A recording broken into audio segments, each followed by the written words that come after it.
and popes and priests and presidents, gurus and shamanic healers, pharmacological dealers, zealots righteous in rebirth and worshippers of Mother Earth, mantra chanting meditators. Welcome to the 100th Monkey Radio with Tom and Ramon. We are recording this on May 8th, 2014, and I'll tell you what, Ramon, I have had an absolutely wonderful week this week. I did something a little bit different with my diet. I've gone pretty much, leaning a lot to the raw stuff and more vegetarian than anything else. I still have chicken or a hamburger once in a while, but I don't say I can't eat those things, but it's just I just don't feel like eating them. And a couple of weeks ago I started feeling a little drawn out and just wasn't feeling like as energetic as I had been in the past, so I actually added some vitamin D to my diet, and I'm just really impressed this week with the way I felt. Now, whether this is that placebo effect going on here, or being up here in Washington in the wonderful gray skies, I suppose it can take its toll on your physiology. But I had actually marked improvement in the way I felt this week. So I think I'm going to hang on to the vitamin D for a while and see how it plays out there. You do any supplements, Ramon? Yeah, I do the magnesium, and then I drink the distilled water. And lately, because of my mint plants are so big, I've been drinking lots of mint tea. Cool. Well, geez, I should start harvesting some of mine too. Oh, and my garden is just taken off. I'm going to have to get some pictures up on the web here. It's I know we do have several of our listeners out there that get a kick out of me in my garden. Yeah. It's always amazing. Oh, go ahead. You guys are hitting on a very interesting point. I know myself, I don't feel as well on this planet eating animals. And I can't say what's right for anybody else to do, but I know from my own experimentation, it's a lot better for me to eat natural foods, vegetables and fruits and nuts and things like that. And again, it's like you. Doesn't mean I can't eat those things, but I just feel better when I don't. Yeah, exactly. And by the way, guys, this is let me go ahead and read the bio real quick, and then we'll have get Scott in here and get going. We have Scott Lemriel with us. I did pronounce that right, Lemriel? Yes, Lemriel. Lemriel. Okay. Mm-hmm. Lemriel. Yep. He's the author of the series Agenda, and he has researched the hidden truths. Scott speaks about a billion-year-old prototypical special human race, the series, who seeded all humanoids and highly evolved spacefaring races throughout the Milky Way and Andromeda galaxies long ago. According to Lemriel's information, there are some 450 million benevolent spacefaring races in just 1/4 of the Milky Way galaxy. The series, who are about 18 to 25 feet tall, recently announced they're returning. He said, and have a plan in place, working with other benevolent ETs to remove the negative control mechanisms that are implanted in the subconscious of people in our galaxy without their awareness. And his website is www.paralleltime.com. And welcome to the 100th Monkey Radio, Scott. Happy to be here with you guys. I did battle it a couple days ago, but I'm in tip-top shape now. Oh, that's great. Oh, perfect. Yeah. So the whole diet thing, Scott. I used to be probably 5 times a week I was eating red meat, and and I felt fine, and I did great with it and everything. But it seemed that as soon as I really started focusing on the inner Tom, working on the inner Tom and the consciousness aspect, and started learning more and experiencing more about this magical, mystical place we call reality and planet Earth, that my diet just changed by itself. I mean, that's no other better way to explain it, but it changed by itself. My tastes, my desires, what tasted good to me started to slowly change. And now, like I said a few minutes ago, it's maybe once a week I'll eat some chicken or some fish, or I still enjoy a steak once in a while. But it's if I go back 10 years, my diet 10 years ago compared to what I eat now, it's just amazing. Yeah, and there's no need to rush change like that. Change like that needs to come about when it's driven from inside out, because then you don't have to struggle with the change. Right. There's a new energy in coming into this planet now that some people are picking up on generally intuitively, but they're not really sure what it is. They just know, number one, they're being lied to all over the earth by every government. They know that. Everybody with common sense knows that. And they might be asking, well, why would human beings do this to fellow human beings? And the fact is that normal human beings don't do that to normal human beings. Right. A human being has to be driven with implanted terrorizing images in their subconscious to behave in that way towards other fellow human beings. And the more people become aware of what's been done, the more alert they become to energies that are involved in coming here now to liberate or remove, neutralize these implanted things. This is done to people without their awareness. Right. It's the way tyrants work. Yeah. Back to, so if you're starting to pick up on change, there's another way to directly go after exploring purposefully hidden truth on a grand cosmic scale today that really wasn't available here before. 3.5 years ago. Definitely some different energies happening now. Before we get too deep into the material, Scott, just so our listeners out there can get an idea of who Scott is, could you give us a quick rundown, a little bio on you, where are you from, and most of us, a large chunk of us, it seems, it takes that proverbial 2x4 to get us to wake up, to start doing, any type of inner or spiritual work. What was it for you, and that put your feet on the path? Well, I would have to say when I was 5, walking up the steps of my parents' house in Salt Lake City, Utah, a little brick house. And one day I'm walking up the street. I'm just this little kid.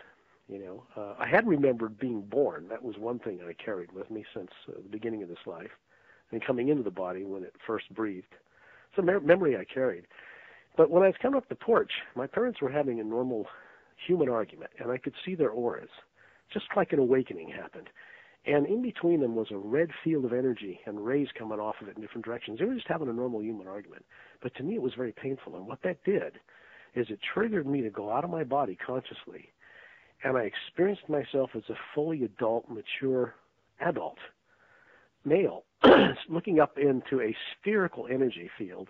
And in it were geometric formulas and positions of the stars in the heavens. I knew exactly where I was.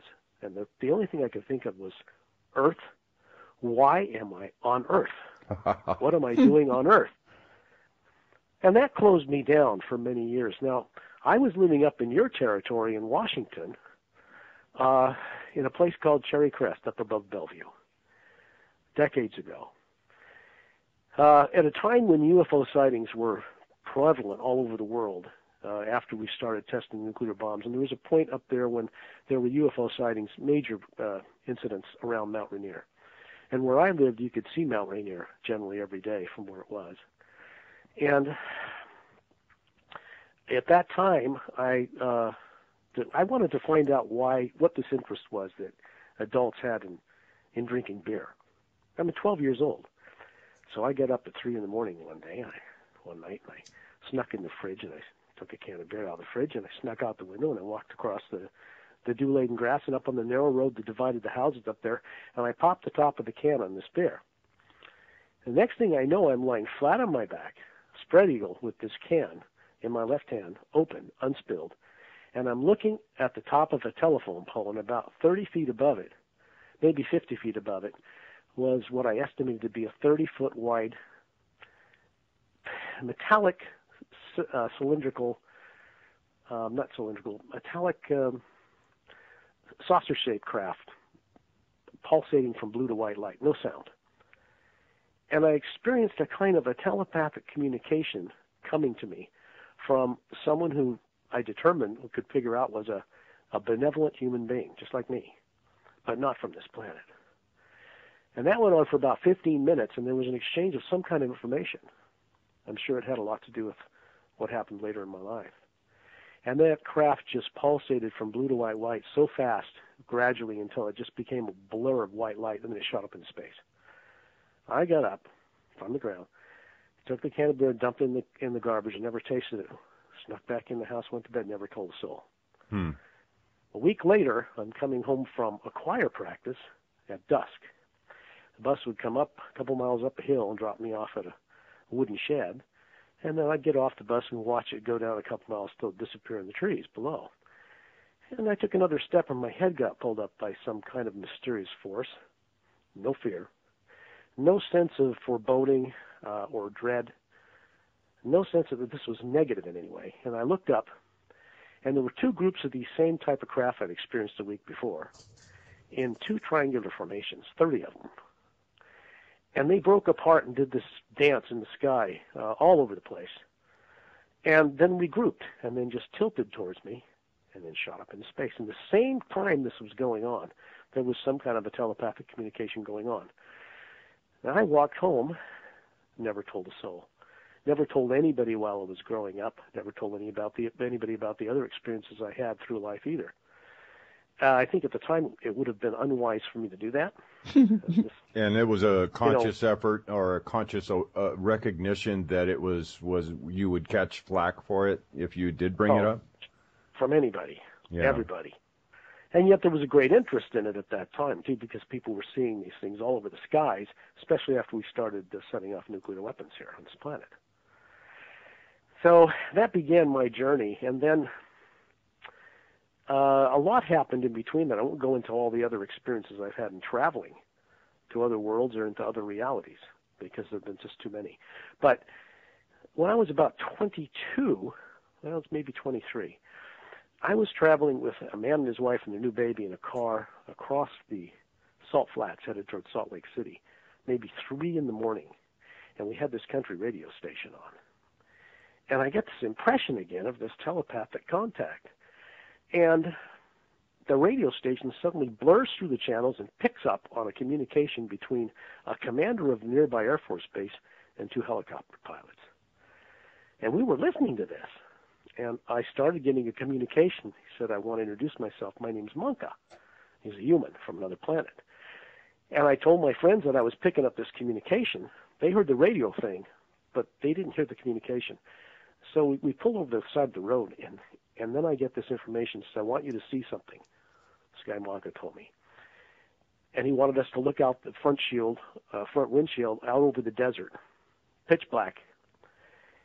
And then we started hearing this commander telling these, I guess they were stealth Black Hawk helicopters at the time, because they suddenly flew over the top of the car, making almost no sound, no light, and went out over the desert.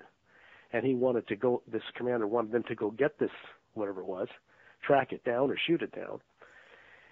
And then I hear, watch this. It was a brilliant flash of cobalt blue light in the sky, 5,000 feet up, I would say. I don't know exactly how high, but something like that. And it just lit up the whole desert. Then it shot straight into the ground as if something crashed and vanished. And I could hear this commander just swearing at these guys to get over there and get this, what. And they couldn't find anything. They were really frustrated. There was no evidence that anything had been there. And then the radio station blurred back to the country western station we were listening to. We turned on the car and drove away. Never really talked about that either. That started me on a journey of exploring hidden truth, purposefully suppressed truth in myself. And it took quite a while to find a technique or a way to actually safely do that. Right. And so that's kind of my background. I did custom work in building and construction in part of my life. My life was not easy by any means in having these experiences or exploring this stuff. In fact, it made it doubly hard because I still couldn't talk about anything I was experiencing and what I was learning how to do, what I was involved in doing co-creatively with others from way out of town. And so the beginning of the series agenda started a few years back, started out as an autobiography. After a couple of chapters, it became very clear to me that this was not meant to be that. And 2 chapters that were autobiographical were removed from the book before it was published. And the reason for that is simple. It doesn't matter to other people, what my experiences are, even if they're very liberating, unless I can do something to present to them that will help them have the same experiences. Because in the end, that's all that matters to anybody. Right. That's the only way you really know anything. Exactly. And knowing is the whole difference of being acquires and being rehabilitated, and I say rehabilitated, to recover a certainty on knowing from one's experiences in contrast to speculation, doubt, and fear. Right. So when one starts to recover their native, natural, highly evolved human characteristics, which are suppressed on this planet, goes back through a long history, they begin to access the universe and plug into it themselves directly. Then when they know things, they're not in doubt anymore about it at all. Right. And that spreads like the 100th monkey. Right. Yeah. Right. So, Actually, one of the things I wanted to do on the show, like from the very beginning, to put everybody in that mood. And I feel once you put everybody in that mood, we'll be able to go even deeper with your information.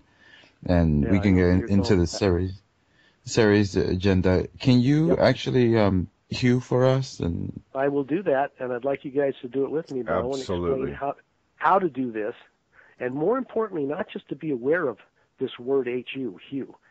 This word, and I'll get a little background on it so you guys can get grounded with this. I don't own it. Nobody has a control of real power. The real power in the universe is one power. It's not divided. Human beings have the ability to plug directly into that, a normal human being. From the time they're born, and they remember their other lives. On other normal planets, human beings remember this. Their cultures encourage this. They grow up probably, by the time they're 12 years old, they have the equivalent of 7 PhDs to someone on this planet. And they're normal. They have photographic memories. They're telepathic. They use 100% of a brain they have 100% of instead of 6 to 10% on this planet. Doesn't make any sense, does it?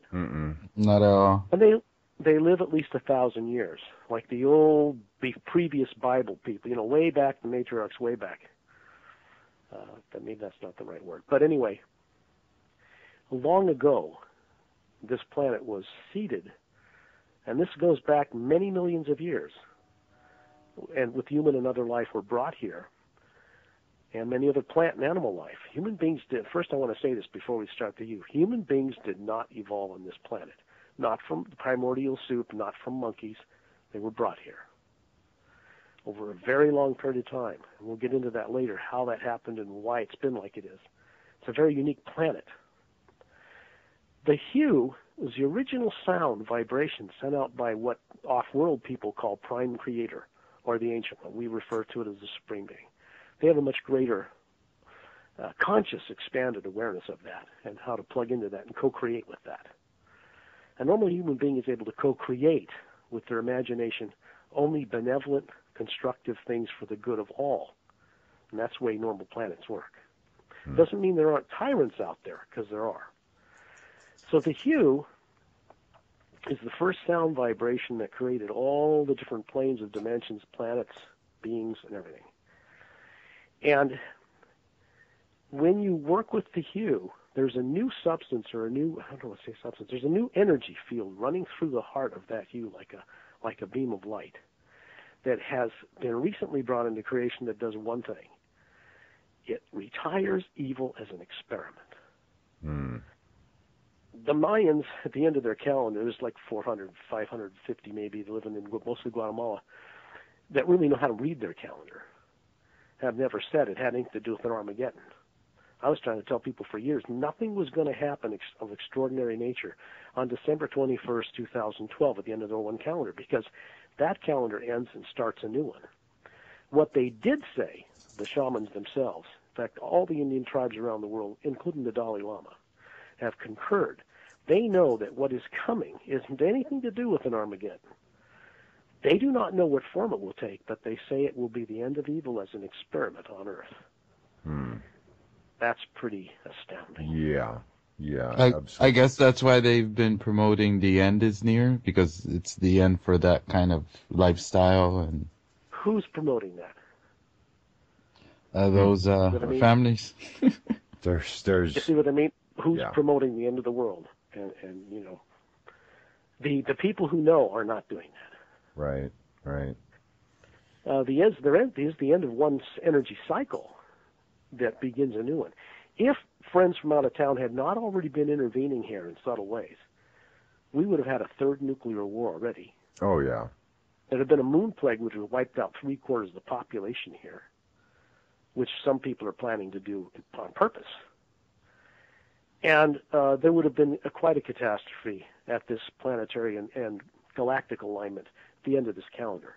None of that happened. Yeah, there's been quite a few incidences that have been averted, at least from my research, and my intuition has told me that anyways. Well, for instance, the Fukushima thing. People don't think about this because they've been kept from plugging into knowing certain things, which they should be normally brilliant about perceiving on their own. 4 of those domes blew their tops. Rods stories high were thrown into the air, 100 times worse than Chernobyl, and millions died from that. People haven't died like that from this accident. Right. Number one. And the radiation counts were 60 rads along California, Alaska, and California, Southern California, down through Baja and all that. Now they're testing. In fact, we were talking about this, Ted Mayer, on Out of This World, before the paper started announcing it. Ted had actually sent in water samples, just took off the Washington coast in the ocean to Southern California, because I guess the governor's in favor of testing water, and he was able to get that for free, and they couldn't find any radiation in the water at all. And he's doing it again, and now they just announced it in the paper that they don't find any there. Well, it's our governments that got rid of it. Yeah. That's the first thing I want to say. Practical. That's very important. Now, the hue, this new ray, what it does is it manifests in the lower worlds, down to physical realities, and it comes in a form that looks solid, like matter, but it's not made of matter. And it cannot be affected by any force, power, being, technology, off-world, on-world. If they try it, it reverses the energy back on them, neutralizes their weapons, and absolutely makes them the good guys. It actually takes the terrorizing implants out of them. So, you know, what I'm trying to say is when you do the hue as an individual with this understanding, and we'll get into that in just a moment, and if you want to explore safely purposefully hidden truth, then the opportunity to do that is right now, because there's a certain protection that absolutely comes with this. And I don't expect any listeners or anybody to take what I say at face value, believe what I say just on my word. No, what I bring to the table and want people to do is explore hidden truth, have it happen to them, so that they know in order to validate what's being shared here. Right. Okay, right. So, here's the hue. Okay. Go ahead. Oh, so with the hue, do you use any visualizations of any kind? Yes. Just this way, at the beginning anyway. What you want to do, if you can wake up enough to formulate the right question large enough, the reciprocal relationship with this omnipresent field of living energy that underlies all life, even in the vacuum of space and into other realities, higher dimensions and parallel realities. In order to plug into that, you go through a certain door, and that door is through the pineal gland in the center of the brain.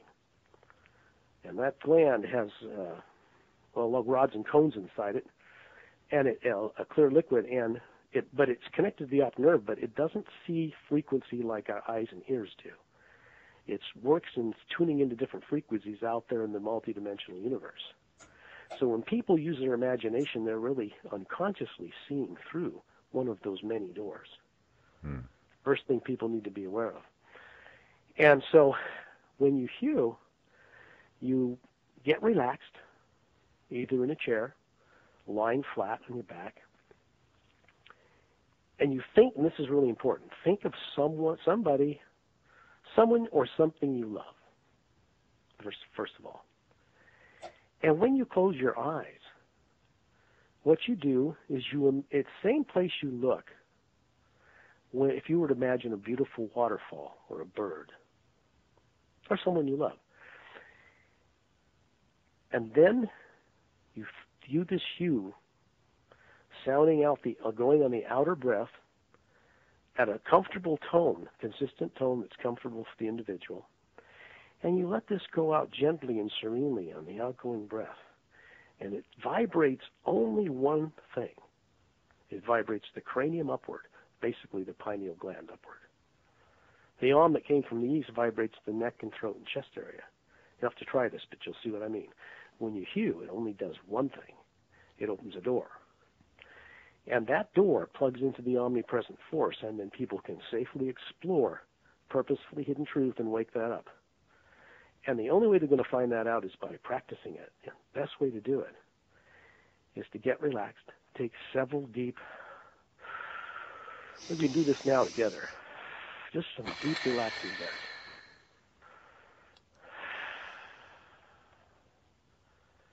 And then let go of your concerns, whatever they might be for the day or for your whole lifetime. Because now you're focused. You want to do something. You're going to send out this you, but first you're going to send out, show me through my own direct experience, purposefully hidden truth on a grand cosmic scale. And then it connects you with the beings and energies and people that can help do this. And there are countless billions of them. Anyway, that's what you do. And then you hew. And when you're done hewing, the first time you pause. And you just look and listen. You don't try to make anything happen. This should be effortless. And if you guys would like to try that, we'll pause for a moment afterwards, and then we'll hew again. We'll do it 3 times, and then we'll talk. How's that? Sounds great. Okay, first, take a couple breaths.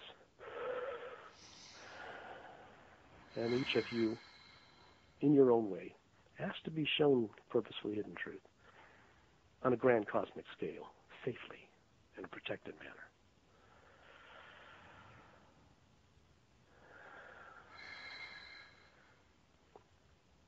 If you can imagine what life would be like on another planet that's normal, it certainly wouldn't be like this planet. But just try and imagine meeting beings of a human high-standing nature that have never been part of what's happened to this planet. And then begin to remember who you are. Let's hew. Each person on their own tone, whatever's comfortable.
Just keep still.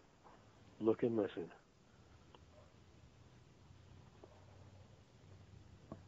You'll begin to feel a warm glow over your heart area and around your upper head.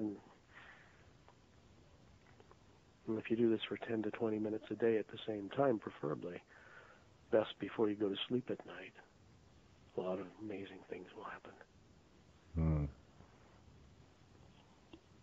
Yeah, definitely. I've got the warmth washed over me. After the third hue, a warmth just kind of just cascaded over my body. Interesting. The experience is Yeah. the same. It's universal. Yeah, I've been actually doing it ever since we started looking into your work to get you on the show, and I've been getting that warmth that you're talking about, especially a lot of like it feels like very like almost if I put on like a warm what do you call those like A robe or yeah. no like Right. those water heating pads. Mm. Those hot Yeah, water and you know pads. what's really happening when we're doing that, because we're all in this boat together on this planet and on other worlds. Make no mistake that beings on other planets, hundreds of billions of them, are more interested in our welfare than people here are capable of being interested in their own at this time. Oh, yes. So that's very fortunate for us. It's never been a problem for them, technologically or spiritually, to resolve the problems on this planet. Technologically and otherwise, disease, living 1,000 years or more, at least like they do, or rehabilitating photographic memory capability, telepathic functioning in people. That's not a problem for them. The problem all this time has been how to remove or how to neutralize totalitarian extraterrestrials that have gotten involved with the hidden government that started here after World War II and then got into influential control of them. How do you do that in order to free up this planet safely? Right. How do you do it without going to war? Because there was a war 500,000 years ago with these guys, and they lost. But they are totalitarian, and they're driven by an implantation process that was put in them 500,000 years ago, and they're genetically changed in order to carry out their terrorizing campaigns. So they aren't even in control of what they're doing any more than hidden government people are in control of what they're doing. They're not normal. Right. Everybody knows there's something wrong here. All right, so it's never been a problem as far as doing it. It's how to do it with these guys are sore losers. They got a bomb on the planet. If they were kicked off of here, they'd set it off, and this place would be blown apart and become an asteroid belt circling in the orbit of a planet, just like the one between Mars and Jupiter is now. This is important to understand. It isn't. They also needed a tool they didn't have before. Something that could neutralize these negative elements in the subconscious of good and bad people, good and bad beings off-world. This is a problem that had to be dealt with out in the galaxy. You have to be able to deal with it there. If you're ever going to solve it here, it just comes back.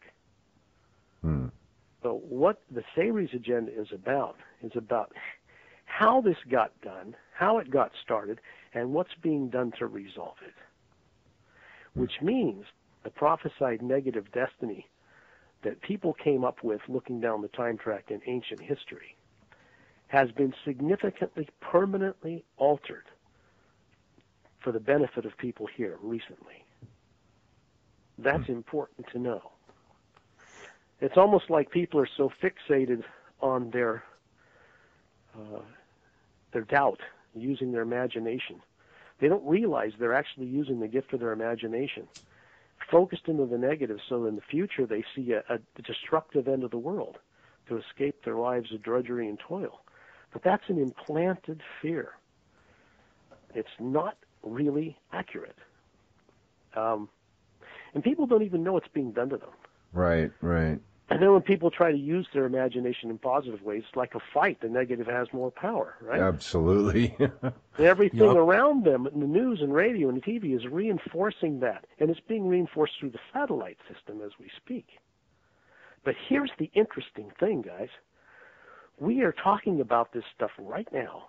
And the powers that be, off-world and hidden behind the scenes on this planet, they thought they were so completely thorough in what they were doing. We should not be having this conversation. But we are. Why? How come? What's changed? And what's changing? I wanted to bring that to your awareness because people will do things in the name of their countries today, or in the names of what they think is self-righteous or righteous, that means, well, yeah, we've got to look out for ourselves. We'll save a select few in our underground bases and off-world behind the moon on Mars. They have bases there already. There was a secret space program was created after World War II with the National Security Act that had nothing to do with NASA. Think about it. Why did they create a second government? It was done with altruistic reasons at first.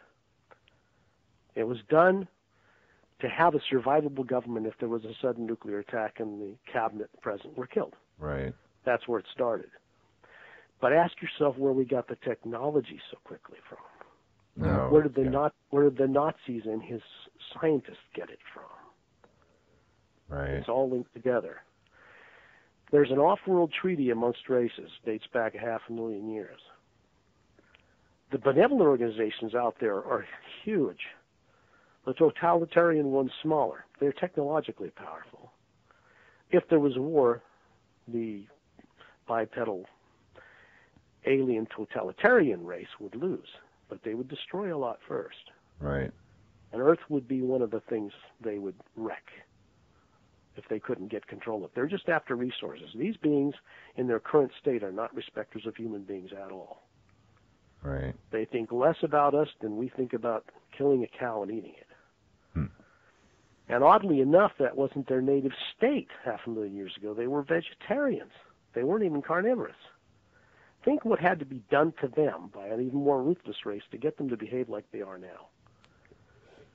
Then you begin to understand why these other races out there are more benevolent towards trying to figure out a way to solve this problem.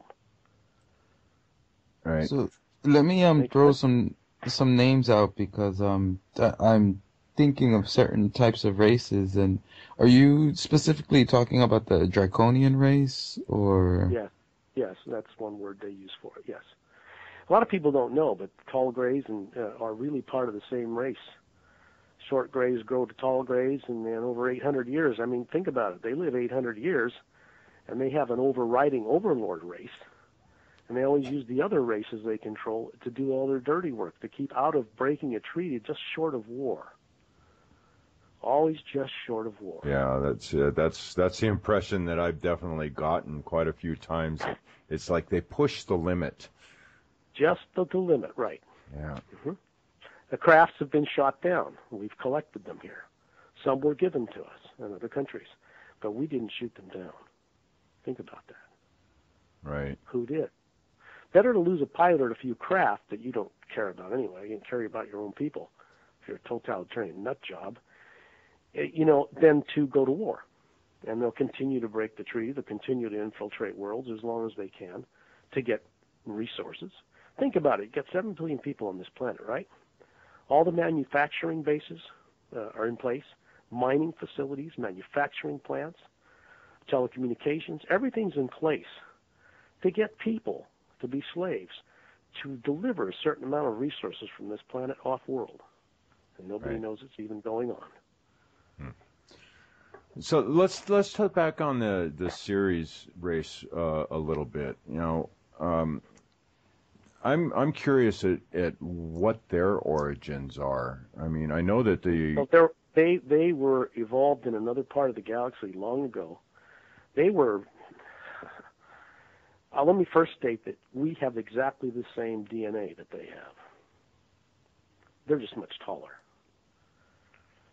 And that means that the potential capabilities and what they've been able to develop in their race, they were immortalized in their bodies over almost 1 billion years ago. Wow.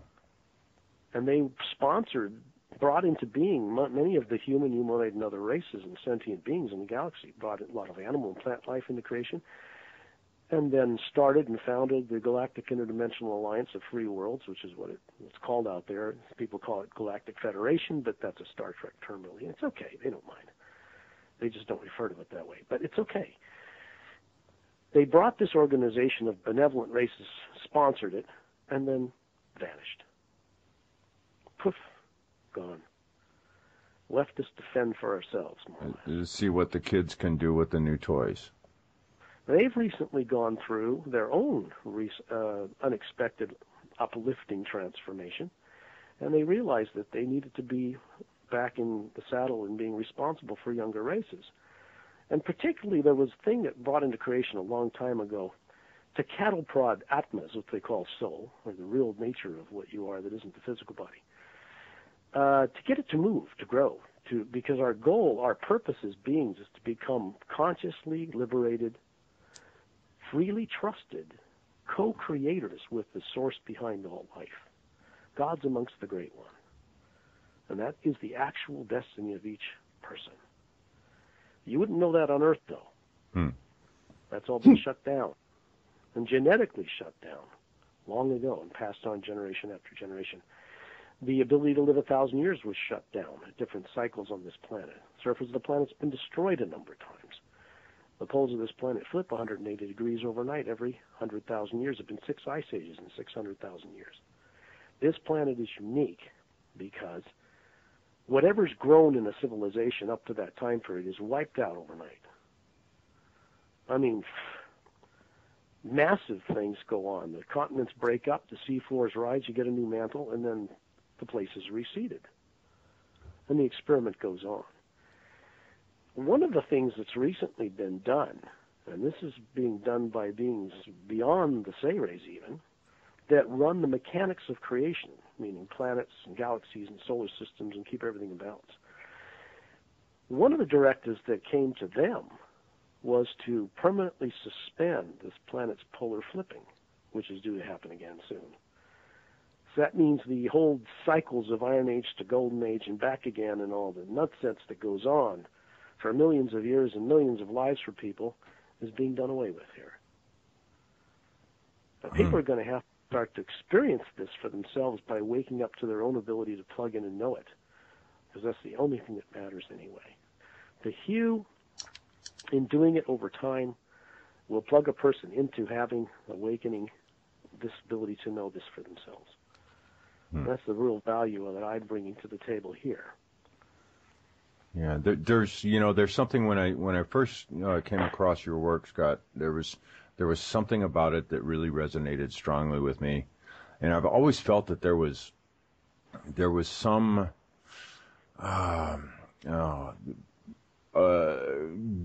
greater plan, or I don't know how to express this. Articulated in a way that's understandable, but I've always felt that there was a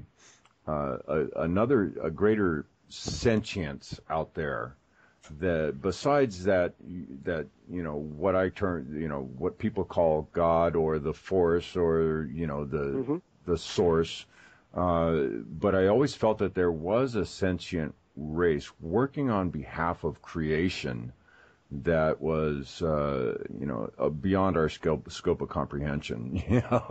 Well, the interesting thing is they're not beyond our scope of comprehension. That's part of the dumbing down process. Right. If you can only use 6 to 10% of your brain, when you try to plug into the universe, you're going to have a hard time comprehending much. Exactly. And second of all, it's important for people to know the imagination is not created from the brain. It has nothing to do with the brain whatsoever. The brain is a multi-billion nervous circuit center for recording things like taste and touch and smell and moving your fingers and coordination and voice and speech. And I mean, it can get traumatized and record injuries and all that, but it isn't really where your mind is either. Right. People don't understand this. We're multidimensional beings. We live on a number of planes at once, exploring how to become co-creators.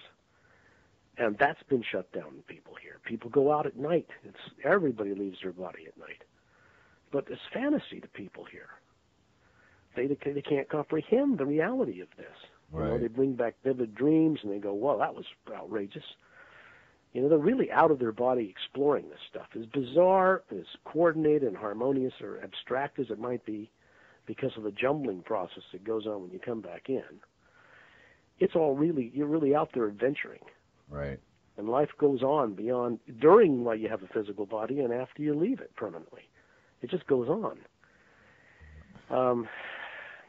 Yeah, the out-of-body experience is probably one of it is absolutely was the most impactful event of my life. Sure. I had a spontaneous one, 25, 26 years ago, whenever it was.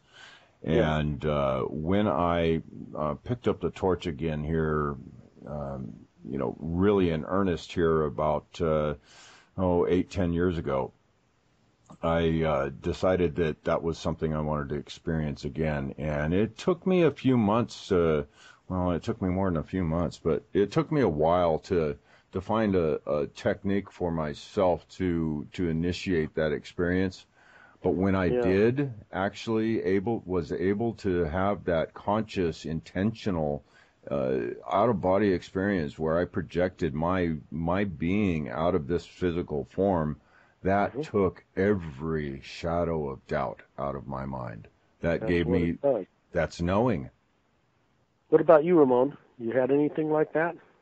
Yeah, actually, my first time was, I think when I was like 2 or 3, and I was out of body, and I can see this is like probably my earliest memory. I can see the baby bottle, and I can see myself, but I didn't care about, that I'm having an out of body experience. All I cared was about trying to grab that baby bottle, and I couldn't grab it, and I didn't get it.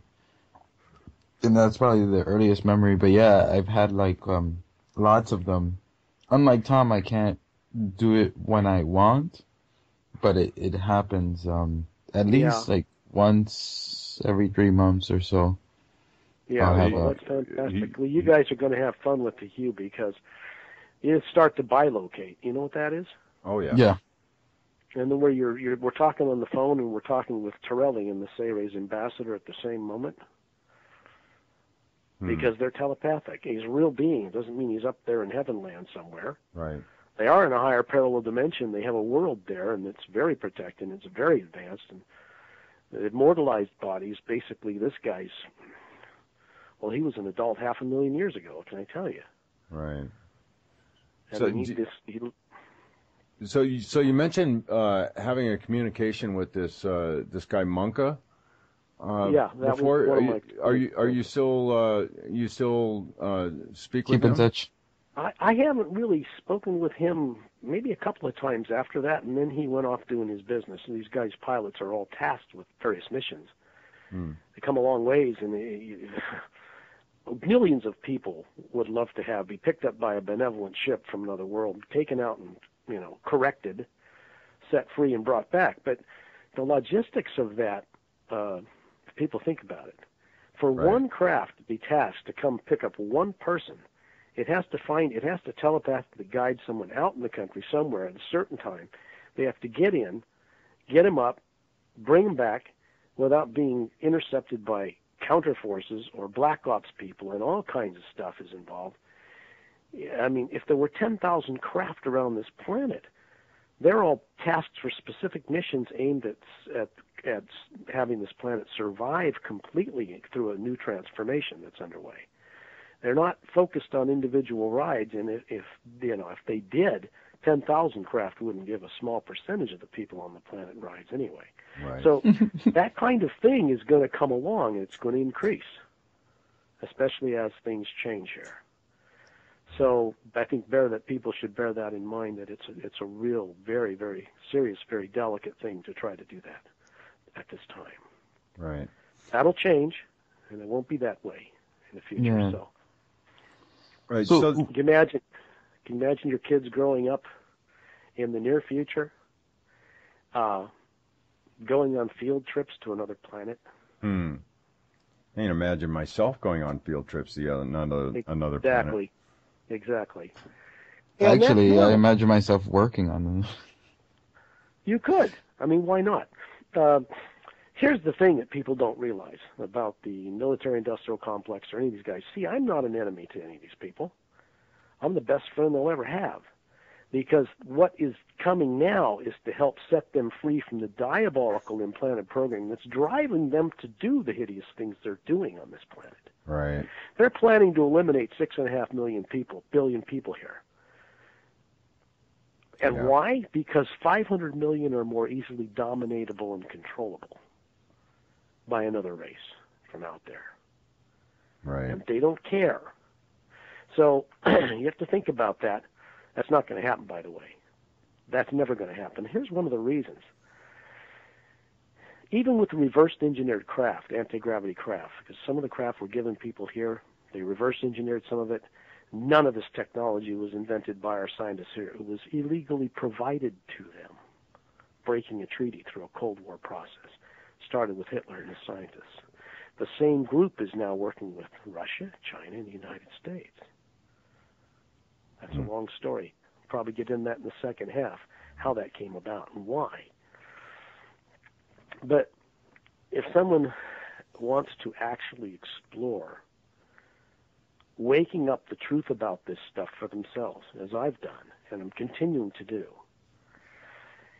they can do that through the Hue Now Safely, through the new ray that's woven through it. And the protection is provided for them. George Nuri on Coast to Coast at one point said to me towards the end of the program, you mean to tell me if some alien comes up to me and wants to have me for dinner, all I got to do is Hue and I'll be protected? And I said, that's exactly what I'm saying. At the end of the show, he gave me a compliment, which I didn't expect. He said, you sound like a very grounded person.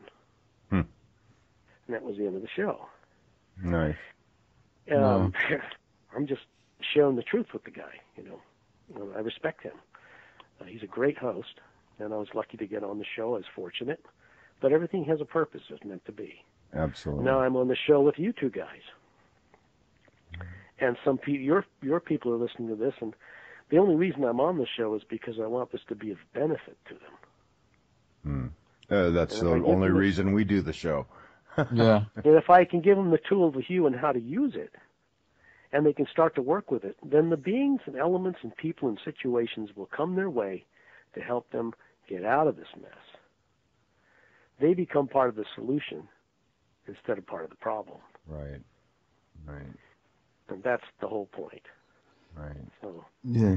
is there any more you want to know about? Excuse me. I'm sorry. I was gonna actually ask you more about the Sayrays That's where I thought culture in itself, because you know, I'm always very intrigued by even our own different human cultures, even something as different like someone from the East Coast and someone from the West Coast and someone from the Midwest, how different the cultures are, let alone the planet. Surprise you to know that no human race, individual type of race, Asian, Arabic, African, Black, Caucasian, or Nordic, as they're called, you know, from way out of town, who have those characteristics. Each race on this planet was brought here from worlds that predominantly have that one race and their one religion or belief system. Throw them all together, you got quite a hodgepodge, don't you? Right. Yeah. And you'd think, well, gosh, they must have all evolved and just split off and changed all over the world. Natural selection and all that. Well, natural selection works in time, but that isn't how it happens. And if you don't have a history on the surface of this planet to explore scientifically, if it's wiped out every 100,000 years, which it has been, it's all at the bottom of the ocean, you don't really have a whole lot to go on for the theories you come up with. And if you're not able to use 100% of your brain and have your photographic memory restored and tune into the universe and beings out there who are free from this stuff, then how can you be expected to possibly understand the true hidden history of Earth and our solar system, or the races that are out there, or the multi-dimensions that go up from the physical way up into the higher worlds, or the Sayrays, or the silent mentors who guided them, who run the mechanics of the entire creation? How can you know these people? What was the name of that race? The silent mentors? Oh, the silent mentors. Okay, yeah. Or silent ones, yeah. They are beings who are so evolved that they don't really have the kind of compassionate nature. They're not loving. They just don't have the same kind of warmth that you'd experience from a spiritual master or something like this, because they're so busy carrying out their tasks and maintaining world systems and galaxies revolving around each other and all of that and all the different dimensions and all the portals between dimensions that extraterrestrials use to get around the universe. They're busy keeping that all going and expanding it. So they would just let the planets keep flipping, wipe everything out. So what? Beings are alive. They leave their bodies. They get a new one, blah, blah, blah. But even they are involved now in changing the mechanics of this world so that what we call the lower universes, the lower dimensions, which have been fixed and finished for billions of years, which means they cannot really change, are in process of becoming unfixed and unfinished so they can evolve into something better.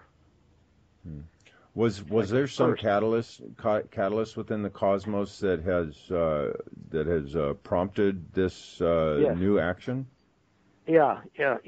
Each person, each being, eventually, it's like this. You leave the source as an atma or soul. Travel into the lower worlds, you get in bodies, you do all this stuff to experience and explore, and originally to contribute new creative ideas. At some point, beings return to the source. But people think I'm going there to be liberated and sent on a cloud playing my harp, through eternity. That is not at all what the nature's like in the upper worlds. There you become more active, more creative, more dynamic, and more on fire with wanting to experiment and create new things for the betterment of all life and all that is. So when beings start to become that way with their imagination, they're working in a very high state of consciousness. And when you return, instead of, you leave with an empty sack, and what you're expected to do is come back with a bag full of gold. Metaphorically, Right. It means you bring something new to the table that only you as an individual could have seen. It's like seeing a hole in eternity that only you know how to fill. And you bring it back and you plug it in. And the beings there test it, and if it comes out true, necessary, and kind, guess what? It gets put into creation. And that's really what our place is as beings, is to contribute to our fellows and to all life in benevolent ways only. In other words, the only right use of the imagination is to imagine that which will be of benefit for all life. Animals, plants, rocks, birds, trees, atmosphere, the void in space, other planes, other beings, good and bad. Because bad beings and tyrants don't get that way on their own. They had to be changed without their permission in some way to act that way, as terror tools for an even more diabolical race. That's how that came down. That's being undone. And not just on this planet, but this planet is a focus for its manifestation because of this polar shifting problem, which has kept this planet retarded from evolving like other worlds have. Why? Because if you only have 100,000 years and it's completely wiped out, you really can't grow for millions, can you? Right. Yeah. And you get people brought in from other places, and people were allowed under treaty to have secret bases here, different cultures from other races, to do scientific benevolent experiences under the bylaws. And they weren't supposed to contact people here or do anything here until the governments were working together in harmony, and they were beginning to explore space. Now, we fulfilled the part of exploring space, but working together in harmony, forget it. Right. Right. So they've been compelled to intervene. Here's something you should know, too. During the Cold War, 12 different occurrences happened where both sides of these knuckleheads and grown-up bodies acting like spoiled little kids with powerful destructive toys actually pushed the button for us to go to nuclear war. And in all 12 cases, a few ships would hover over their central command control bases, shut down their launch computers, and fly away. And then turn their launch computers back on with the launch mode shut down. That's as much as they intervened. That they said, do whatever you want, but that's where we draw the line. Right. That's the most highly classified thing. Why? Because you can't tell people that your militaries basically can't protect you to be baby boomers after World War II. How can you get them to rebuild a destroyed culture if you say, well, we're in touch with these guys from out there in the stars, and if they wanted to kick our you-know-what, there's nothing we could do about it. Right. The 35 countries agreed to keep that quiet after World War II. Yeah. And back to this catalyst, and not to sound like a narcissistic human being, did some experience or some collective experiences off planet Earth have something to do with as a catalyst to help to implement these changes within the series and prompt them to start taking different action? Yeah. The first thing that happened was in their particular parallel dimension in their world, because they were perfectly happy to just be way up there evolved and let the races down here have it out, whatever. They had to go through a little bit more responsible, uplifting change to get motivated to be involved again. because they're superior to, really way superior to all the races in this galaxy, in Andromeda or anywhere else. And so if they want to stop something, it's not going to be a problem. They're benevolent. They're not going to interfere. They went through a change because they started experiencing the manifestation of certain golden pyramids that started showing up on their world, radiating a kind of an energy that changed them, something that never existed before in creation, in the entire cosmos. And once that was done, whatever was keeping them from being more evolved after as high as they'd gone, it was just like water, just changed virtually overnight.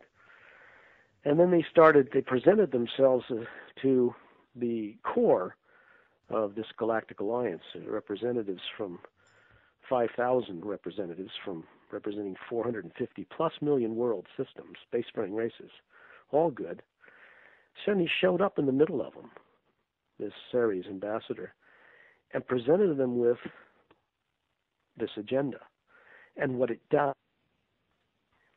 and what it's supposed to do.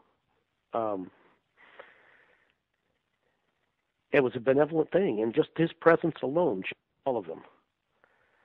Wow. And so then they got involved in finding out that they were starting to appear on their worlds, and that started the process of finally figuring out how to solve this removal of evil as an experiment for Earth safely. So things are going to change and ramp up pretty quickly here. Good stuff. In a lot of wonderful ways. Good stuff. All right. Well, Scott, we're at the top of the hour, and we're going to go ahead and take a break here and continue on in the second hour. And we actually lost Ramon there just a minute or two ago, and we'll get him back in during the break. And that was probably him beeping, I heard, trying to call in, right? That's him. And okay, we're good. We're good. I hope everything's great, and I see you in 5 minutes. All right. Absolutely. So?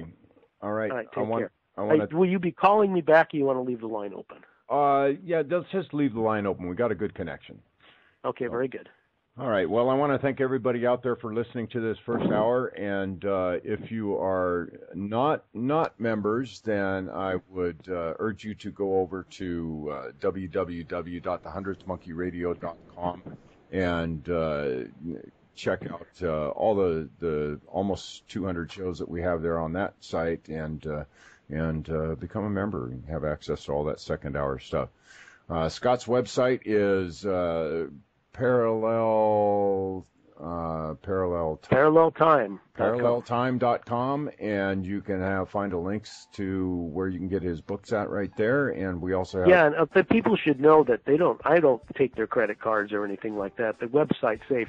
The links for buying anything there, like the book, go right to Page Publishing in New York, and they have 4 options there to get the book at Barnes & Noble or Amazon or Play.Google and iTunes for ebooks. So they can just click on any link there they want, and it takes it to Amazon or Barnes & Noble, and that's where they buy it. Fantastic. Okay. All right. Well, we'll see you guys in the second hour. We're going to let Perry Mills with let's see, how about we call this Just Tell Me the Truth, taking us out. And we'll see you guys in the second hour.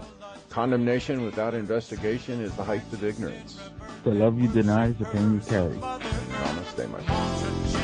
Meditators, global thinking gladiators, glowing tubes that mesmerize, netting minds like butterflies, hapless flying in the night like moths misled into a light. Information overload, trust me, then do what you're told. Tell me who you think I am, give me meaning in a head.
Just